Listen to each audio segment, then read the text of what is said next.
గోబీ పకోడీ. మరి దీనికి కావాల్సిన పదార్థాలని ఒకసారి చూద్దాం. గోబీ పకోడీకి కావాల్సిన పదార్థాలు: ఉడకబెట్టుకున్న కాలీఫ్లవర్ 1 కప్పు, శనగపిండి 1 కప్పు, కార్న్ ఫ్లోర్ 2 టేబుల్ స్పూన్లు, తరిగిన ఉల్లిపాయ 1, ఉప్పు తగినంత, కారం తగినంత, తరిగిన అల్లం 1 టీ స్పూన్, ఇంగువ చిటికెడు, వంట సోడా చిటికెడు, గరం మసాలా 1 టీ స్పూన్, తరిగిన పచ్చిమిరపకాయలు 2, తరిగిన కరివేపాకు కొద్దిగా, కొత్తిమీర కొద్దిగా, నూనె డీప్ ఫ్రైకి సరిపడా. కావాల్సిన పదార్థాలు చూసాం కదండి. ఓకే అండి నితిన్ గారు, స్టవ్ ఆన్ చేస్తాను. ఓకే, ఫస్ట్ ఏం చేద్దాం? Gobi, half boiled gobi. Half boil చేశారా?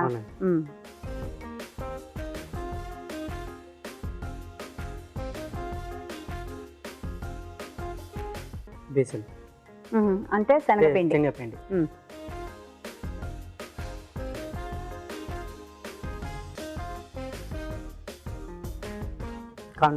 Corn flour. ఓకే అండి, క్రిస్పీనెస్కి కదా. క్రిస్పీనెస్.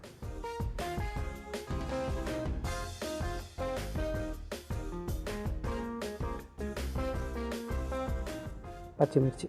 పచ్చిమిర్చి. ఓకే,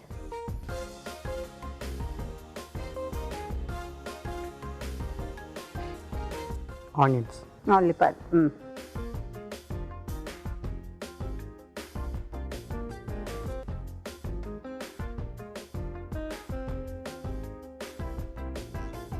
కారం. కారం.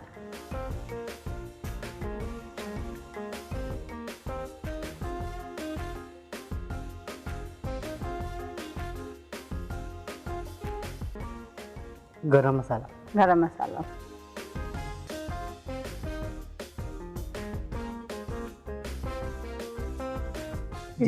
అల్లం.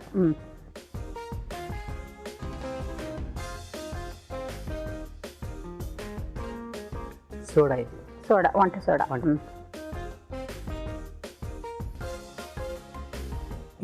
ఇంగువ. ఓకే,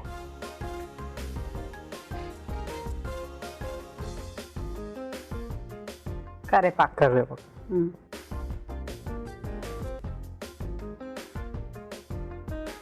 కొత్తిమీర. ఓకే, ఇన్ని కలుపుకోవాలా? కలుపుకోవాలి.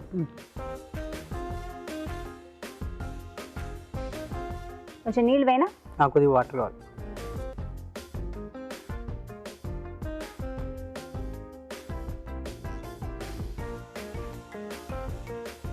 వేసేద్దామండి.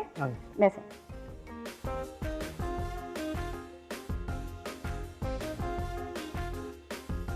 ఎప్పుడో కానీ వంట చేయరు కదా మీ శ్రీవారు? చాలా తక్కువ అండి.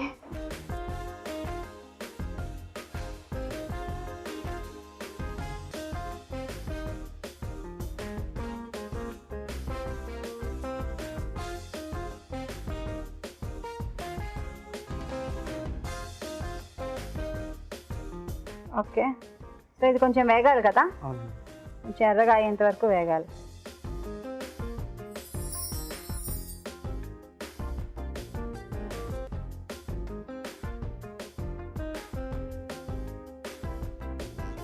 మీ ఇద్దరు కామన్ ఇంట్రెస్ట్ ఏంటండి? మూవీస్కి వెళ్ళడం. సినిమాలు చూస్తారా బాగా? పాపతో టైం సరిపోతుందండి. పాప చిన్నపిల్ల కదా.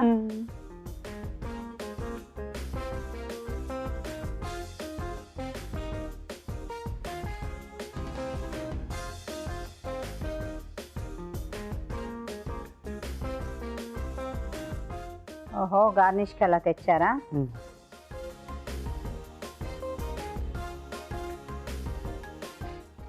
Gobi pakodi ready. Very good, thank you. చూసారా అండి, గోబీ పకోడీ రెడీ. తయారీ విధానాన్ని మరోసారి చూద్దామా? గోబీ పకోడీ తయారీ విధానం: ఒక బౌల్లో ఉడకపెట్టుకున్న కాలీఫ్లవర్, శనగపిండి, కార్న్ ఫ్లోర్, తరిగిన పచ్చిమిరపకాయలు, ఉల్లిపాయ ముక్కలు, కారం, ఉప్పు, గరం మసాలా, తరిగిన అల్లం, వంట సోడా, ఇంగువ, తరిగిన కరివేపాకు, కొత్తిమీర వేసి తగినన్ని నీళ్లు పోసుకుని బాగా కలుపుకోవాలి. ఈ మిశ్రమాన్ని కొంచెం కొంచెంగా తీసుకుని కాగే నూనెలో పకోడీలాగా వేసుకుని డీప్ ఫ్రై చేసుకోవాలి. అంతే, గోబీ పకోడా రెడీ.